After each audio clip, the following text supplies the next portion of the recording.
트럼프 100일 동안 우리 기업들은 유례없는 고율 관세로 수출 타격이 현실화하고 있습니다.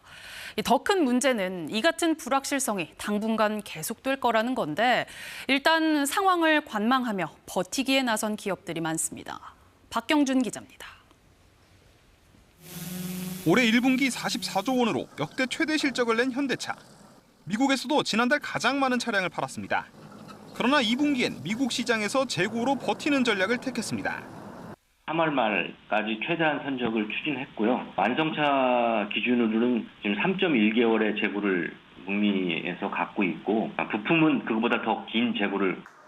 오락가락 관세 정책 등 불확실성 때문입니다. 삼성과 LG 등도 미국 내 기존 생산 시설을 최대한 활용하며 시간을 벌 계획입니다. 현지 투자를 확대할 수도 있지만 투자 비용과 생산 원가 등 따져봐야 할 요소가 한둘이 아닙니다.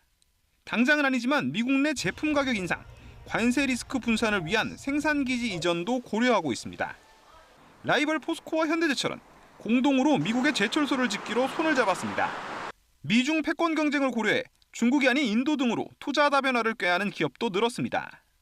중국이 핵심 광물 통제에도 대처를 해야 되고 미국이 중국을 배제하는 거에도 대처를 해야 되기 때문에요. 기업들이 공급망을 좀 안전한데 아니면 이중화, 복선화. 정부는 미국과의 관세 협의에 속도를 내고 있습니다.